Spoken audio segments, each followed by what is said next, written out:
Good morning students. BA first year की economics की class में पिछली क्लास के अंतर्गत आपका मांग का नियम जो कि छोटे क्वेश्चन के हिसाब से इम्पोर्टेंट है, कई बार उसमें 2 नंबर या 4 नंबर का क्वेश्चन पूछ लिया जाता है, बड़ा क्वेश्चन नहीं आता है उसमें। लेकिन आज जो अपन टॉपिक स्टार्ट कर रहे हैं वो 20 नंबर के क्वेश्चंस के हिसाब से काफ़ी महत्वपूर्ण है और कई बार एग्जाम में पूछा जाता है। इस टॉपिक का नाम जो है वो है तटस्थ वक्र व उपभोक्ता संतुलन। यह आपका टॉपिक यूनिट फर्स्ट के अंतर्गत ही या सेक्शन 1 की अगर अपन बात करते हैं उसके अंतर्गत है। तो आप सबसे पहले टॉपिक का नाम डालिए तटस्थ वक्र व उपभोक्ता संतुलन। तटस्थता वक्र व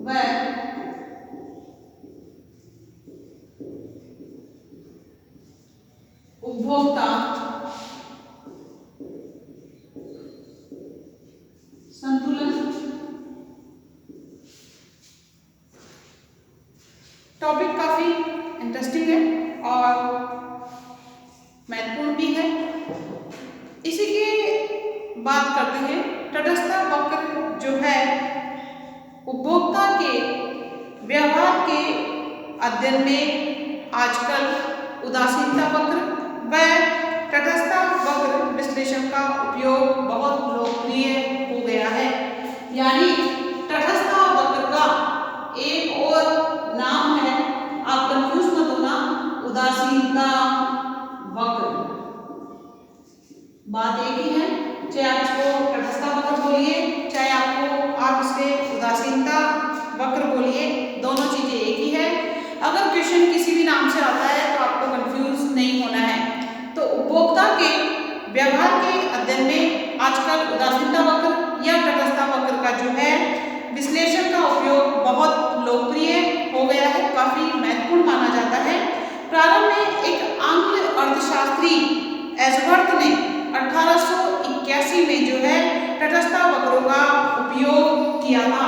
सबसे पहले अगर अपन बात करते हैं, एजवर्थ नामक अर्थशास्त्री हैं जो कि कौन से अर्थशास्त्री? आंग्ल अर्थशास्त्री। आंग्ल अर्थशास्त्री एजवर्थ ने 1881 में तटस्थ वक्रों के बारे में जो है ये तटस्थ वक्रों का उपयोग प्रारंभ किया था सबसे पहले एजवर्थ ने। 1906 में कुछ संशोधन के बाद इटली के अर्थशास्त्री पेरेटो ने एजवर्थ की विधि को अपनाया। 1906 में इटली के अर्थशास्त्री, किसके? इटली के अर्थशास्त्री पेरेटो। ये आपको थोड़ी सी भूमिका बता रही हूँ। इन्होंने इसमें कुछ संशोधन किए और कुछ परिवर्तन किया। 1934 में दो अर्थशास्त्री या दो आंग्ल अर्थशास्त्री जिसमें J.R. हिक्स व R.D. एलन ने तटस्थ वक्र विश्लेषण को अधिक लोकप्रिय बनाया। 1934 में 1934 में J.R. हिक्स व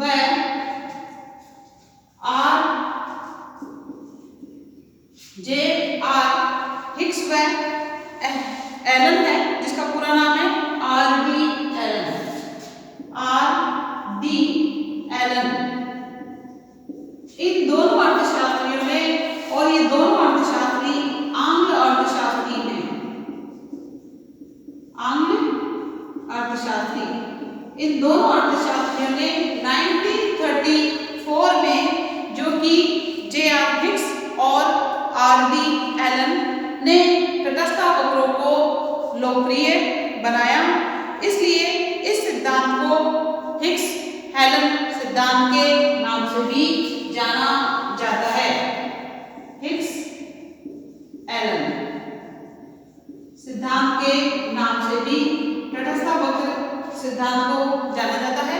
कई बार जो है कोई चीज दी जाती है उस नाम से ही उसका नाम स्टार्ट हो जाता है। इसी प्रकार ये जो दो अर्थशास्त्री हैं इन्होंने तटस्थ वक्र को लोकप्रिय बनाया, तटस्थ वक्र विश्लेषण को, इसलिए इसे हिग्स एलन दृष्टिकोण भी कहा जाता है या विश्लेषण भी कहा जाता है। जब से इन्होंने तटस्थ वक्र विश्लेषण को अधिक लोकप्रिय बनाया है तब से ये आर्थिक विश्लेषण में व्यापक रूप से प्रयुक्त होने लगा है। जब से इन्होंने सिद्धांत की व्याख्या की है तब से आर्थिक विश्लेषण में ये व्यापक रूप से प्रस्तुत होने लगा है या प्रयोग होने लगा है।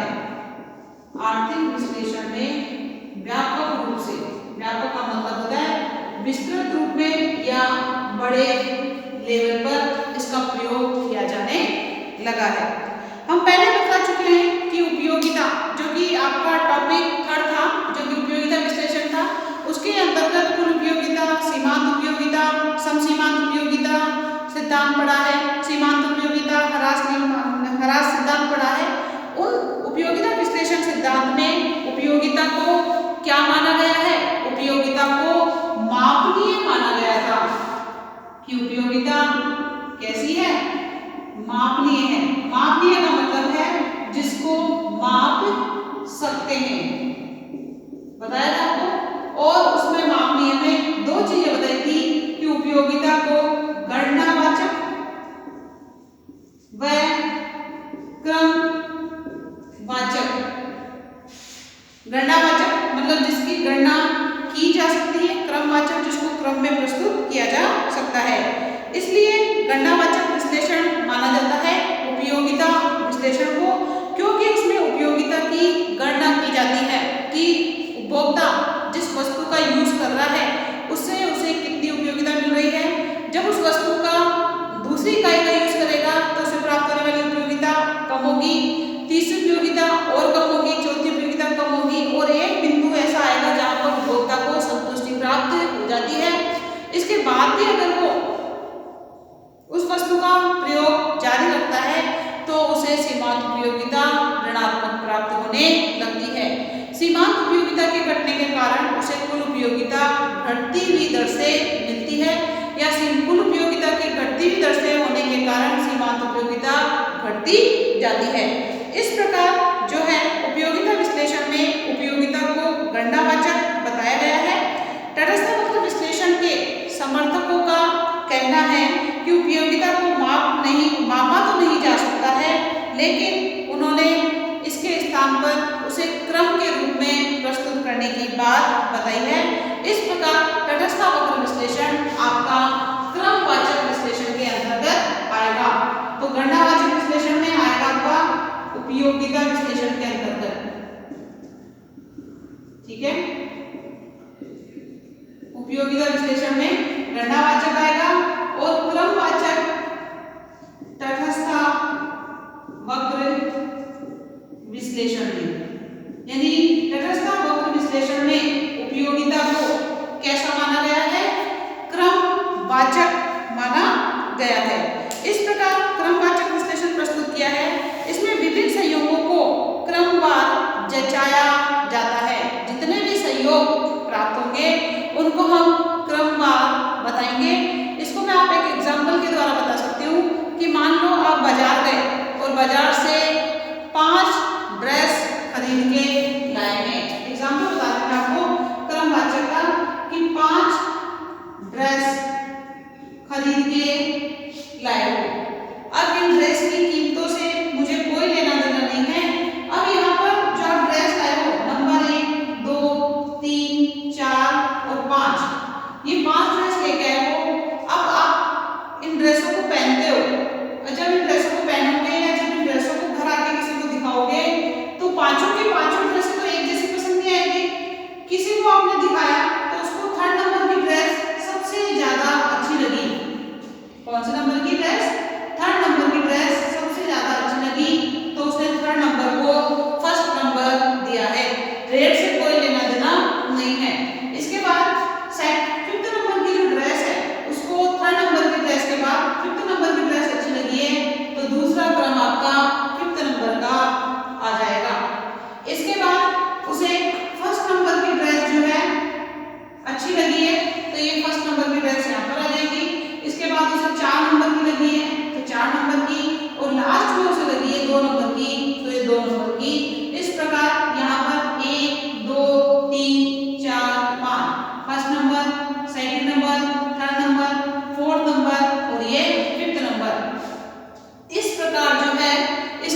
जचाया जाएगा।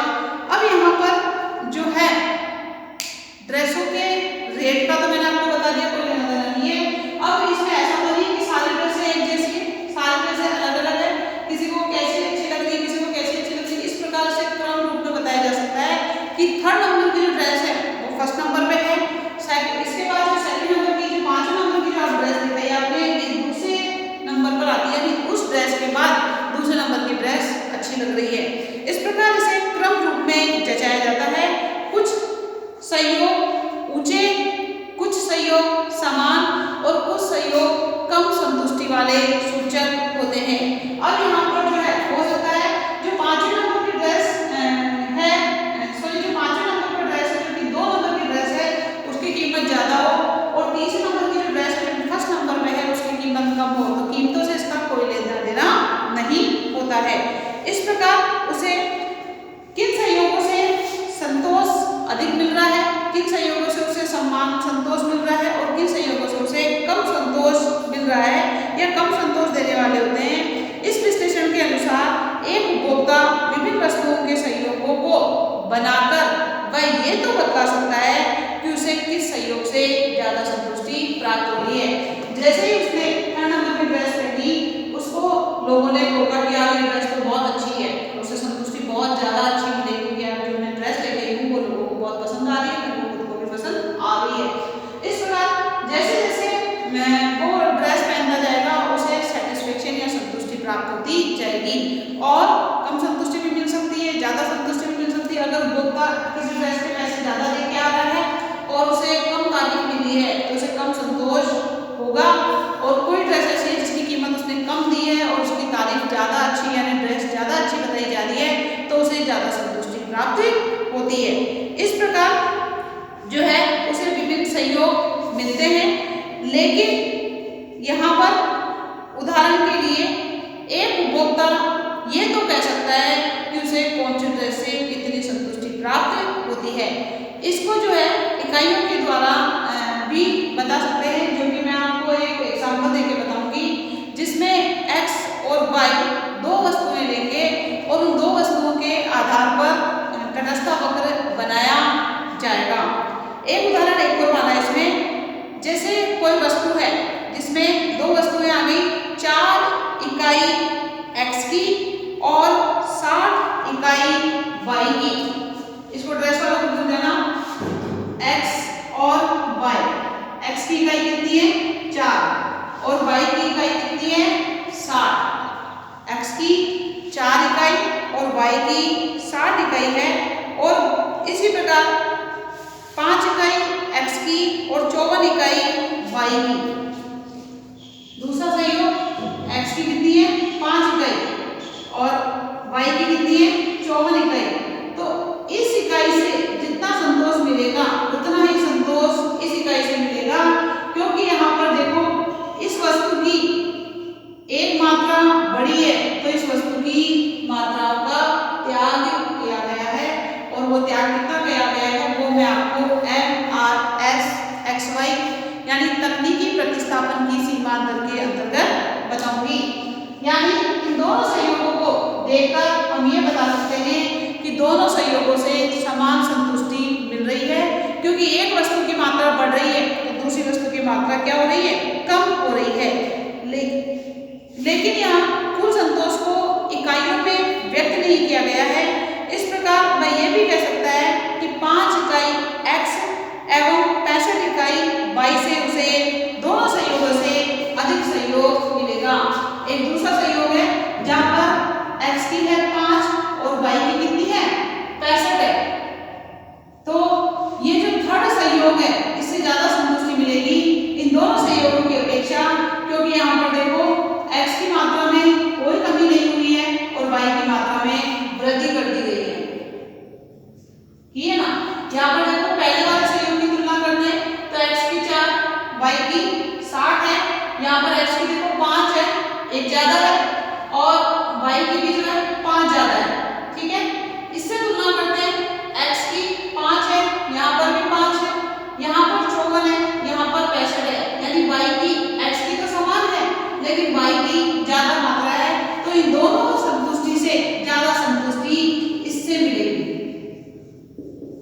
क्योंकि इसमें x वस्तु की मात्रा तो समान है लेकिन y वस्तु की मात्रा में वृद्धि कर दी गई है।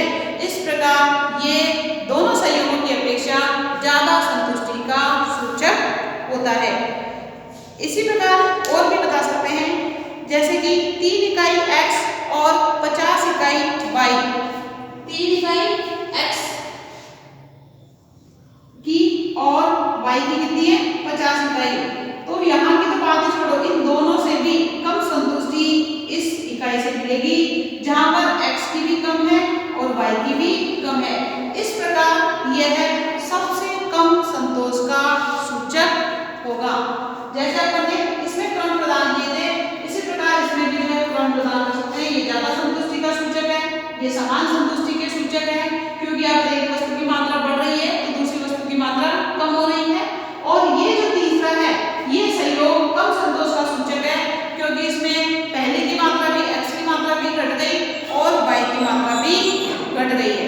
इस प्रकार एक उपभोक्ता विभिन्न वस्तुओं के संयोगों से प्राप्त संतोष को कम या अधिक या समान रूप में व्यक्त कर सकता है, लेकिन वह कुल संतोष को मापकर इकाइयों में व्यक्त नहीं कर सकता है। यानी टोटल संतोष को मापकर अपन इकाई में उसे व्यक्त नहीं कर सकते हैं। जैसे कि आपने कुल उपयोगिता और सीमांत उपयोगिता में, कुल उपयोगिता में सीमांत उपयोगिता का टोटल ही तो होता है, उसके अंतर्गत इकाइयों में व्यक्त किया गया था। इसमें इकाइयों में व्यक्त नहीं किया जा सकता, इसलिए उसे गणनावाचक कहा जा सकता है और इसे क्रमवाचक कहा जाता है, जिसको क्रम के रूप में प्रस्तुत किया जाता है। इस प्रकार उपयोगिता विश्लेषण को गणनावाचक विश्लेषण तथा तटस्थ वक्र विश्लेषण को क्रमवाचक विश्लेषण माना गया है, जो कि मैंने आपको एग्जाम्पल के द्वारा बताया है। अब आगे बात करते हैं तटस्थ वक्र किसे कहते हैं। तटस्थ वक्र का अर्थ आप जो है इसका स्क्रीनशॉट ले लो, इसके बाद तटस्थ वक्र के अर्थ के बारे में बताएंगे।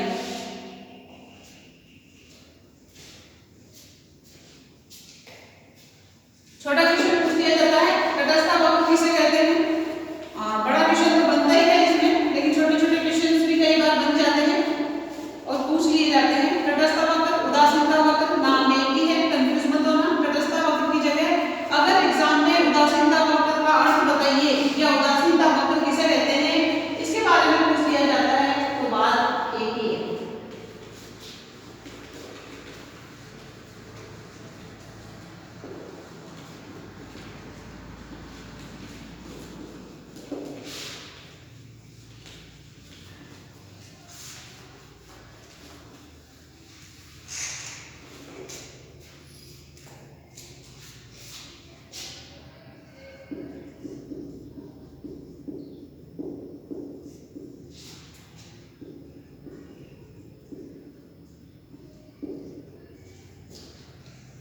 यहाँ पर हेडिंग डाल दीजिए तटस्थता वक्र का अर्थ। तटस्थ वक्र का अर्थ, इसके बारे में चर्चा करेंगे कि तटस्थ वक्र कहते किसे हैं। एक तटस्थ वक्र दो वस्तुओं के उन विभिन्न संयोग बतलाता है। एक तटस्थ वक्र दो वस्तुओं के विभिन्न संयोग बतलाता है, जो कि मैं आपको चित्र के द्वारा बताऊंगी। पहले आप परिभाषा लिख लीजिए। एक तटस्थता वक्र दो वस्तुओं के, एक तटस्थ वक्र दो वस्तुओं के विभिन्न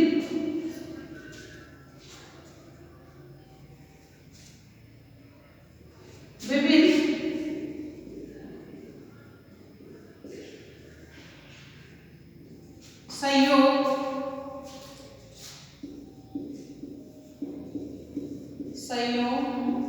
बतलाता है। कहने का मतलब तटस्थ वक्र में दो वस्तुएं शामिल की जाएगी और उन दो वस्तुओं से कितनी कितनी संतुष्टि प्राप्त हो रही है उसके संयोग को जब बनाते हैं तो वो आपका तटस्थ वक्र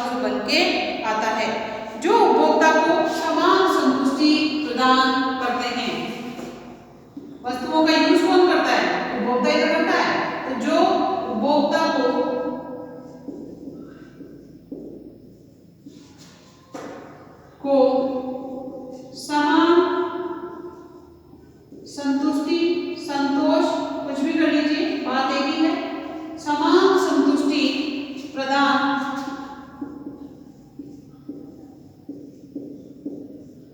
करता है।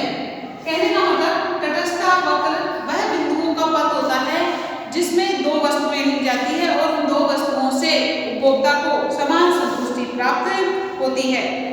एक और अर्थशास्त्री है जो कि गुल्ड व लेजियर हैं। उनके अनुसार परिभाषा की बात करने से पहले मैं आपको यहाँ पर तटस्थ वक्र के डायग्राम के बारे में बता देती हूँ, जिसमें आपको अगर 2 नंबर का क्वेश्चन आता है आपके, तो आपको साथ में चित्र भी बनाना होगा। यहाँ पर जो है एक्स अक्ष है, एक्स अक्ष पर हम एक्स वस्तु की मात्राएं शो करेंगे और वाई वस्तु है, वाई अक्ष पर यहाँ पर हम वाई वस्तु की मात्राएं शो करेंगे, दर्शाएंगे। और यहाँ पर देखो ये जो तटस्थ वक्र है ऐसे ऊपर से नीचे की तरफ आएगा, ऊपर से नीचे की तरफ आएगा। ये आपका तटस्थ वक्र होता है जिसमें 0x अक्ष पर x वस्तु, 0y अक्ष जो होता है उस पर y वस्तु दर्शाई जाती है और ये तटस्थ वक्र बताता है। अब यहाँ पर देखो अगर मैं इस संयोग पर रहती हूँ तो यहाँ मुझे x की इतनी मात्रा और y की इतनी मात्रा मिलती है ना। इसके बाद अगर नीचे वाले संयोग पर आती हूँ तो देखो x की मात्रा बढ़ गई तो y की मात्रा कम हो गई, ठीक है।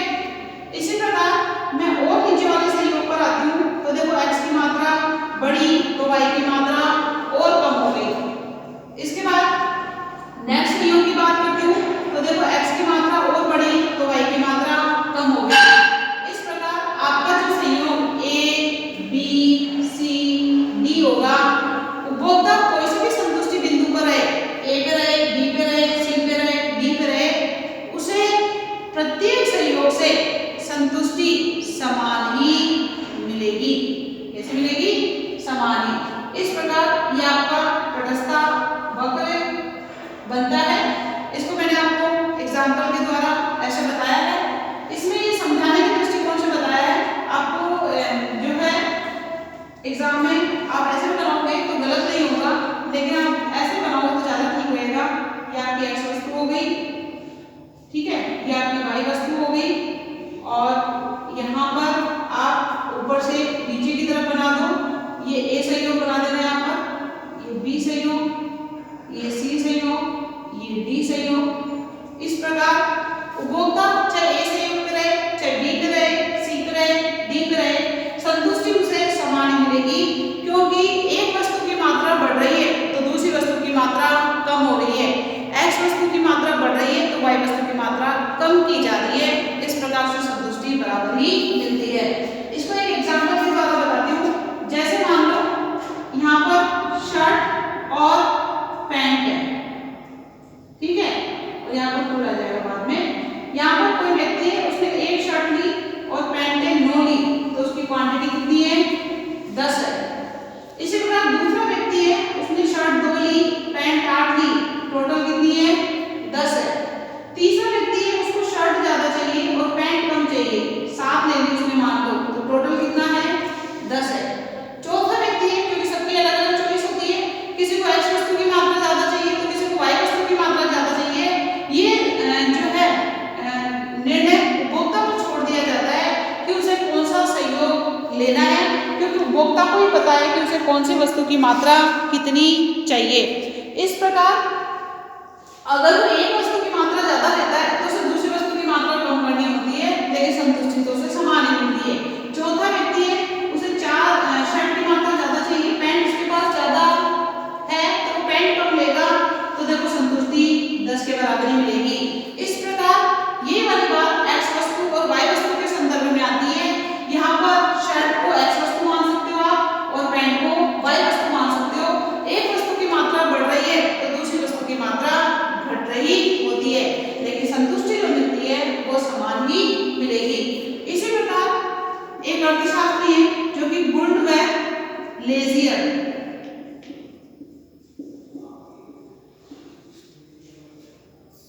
अर्थशास्त्री है जो कि गुल्ड व लेजियर है। इन्होंने भी तटस्थ वक्र की परिभाषा दी है। जो कि इस प्रकार है, आपको देनी है बुल्ड व लेजियर के अनुसार, और इसको भी अपने को इनवर्टेड कॉमा के अंदर परिभाषा देनी है, ये मैंने आपको बता रखा है। इनके अनुसार एक तटस्थ वक्र वस्तु जगत में बिंदुओं का एक पथ, एक तटस्थता वक्र, एक तटस्थ वक्र, क्योंकि तटस्थ वक्र जब अपन बता रहे हैं तो एक ही होगा और वो विभिन्न बिंदु का एक पथ होता है। तो एक तटस्थ वक्र वस्तु जगत में, वस्तु जगत में विभिन्न बिंदुओं का, विभिन्न बिंदुओं का, अब यहां पर देखो इस तटस्थ वक्र में 4 बिंदु पथ हैं, तो विभिन्न बिंदु पथ हो सकते हैं, इसलिए विभिन्न या वस्तु जगत में बिंदुओं का एक पथ अथवा वस्तु समूह होता है। बिंदुओं का एक पथ,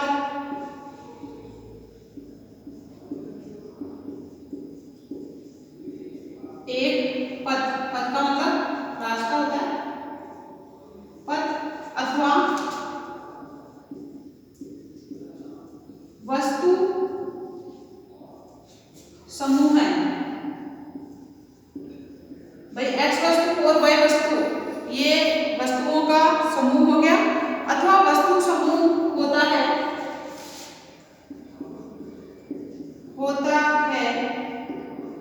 जिनके बीच कौन, उपभोक्ता, क्योंकि उपभोक्ता ही तो वस्तुओं का चयन करता है, तो जिनके बीच एक उपभोक्ता, जिनके बीच एक उपभोक्ता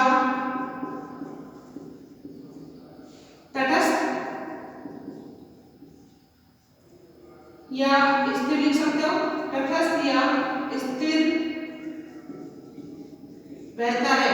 अब जो उपभोक्ता है उसे ही चुनाव करना है कि वो ए संयोग चुने, बी संयोग चुने, सी संयोग चुने या डी संयोग चुने, तटस्थ रहता है। एक तटस्थ वक्र पर प्रत्येक बिंदु उस वक्र के किसी भी अन्य बिंदु की भांति समान कुल उपयोगिता प्रदान करने वाला होता है। इसको भी लिखिए, एक तटस्थ वक्र पर प्रत्येक बिंदु, एक तटस्थता वक्र पर प्रत्येक बिंदु, चाहे वो कोई सा भी बिंदु हो, ए बी सी डी, तो प्रत्येक बिंदु उस वक्र के किसी भी अन्य बिंदु, उस वक्र के किसी भी अन्य बिंदु, अब उपभोक्ता अगर ए वाला संयोग चुनता है तो अन्य बिंदु बी सी डी आ जाता है, बी वाला चुनता है तो अन्य बिंदु ए सी डी आ जाता है, सी वाला चुनता है तो ए बी डी अन्य बिंदु हो जाते हैं, और डी वाला चुनता है तो ए बी सी अन्य बिंदु हो जाते हैं। तो एक बिंदु वक्र के किसी भी अन्य बिंदु की भांति, वक्र के किसी भी अन्य बिंदु की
ज़्यादा बड़ा हो जाएगा। इस प्रकार ये आपका तटस्थता वक्र का अर्थ एक अर्थशास्त्री के द्वारा परिभाषा चित्र के सहित कंप्लीट होती है। नेक्स्ट टाइम जब मिलेंगे तटस्थता मानचित्र के बारे में बात करेंगे। यहाँ पर अगर आप सारणी देना चाहते हो तो सारणी भी दे सकते हो यहाँ पर, जिसमें x और y और यहाँ पर संयोग दिए जाएंगे, जिसमें a b c d e f हो जाएंगे। इस प्रकार यहाँ पर 6, यहाँ पर संयोग जो होगा आपका x का और y के संयोग की बात करते हैं। इसको कल जो है तालिका में मैं आपको बता दूंगी, क्योंकि आज इतना समय में रहा नहीं है। संयोग की चर्चा कल करेंगे।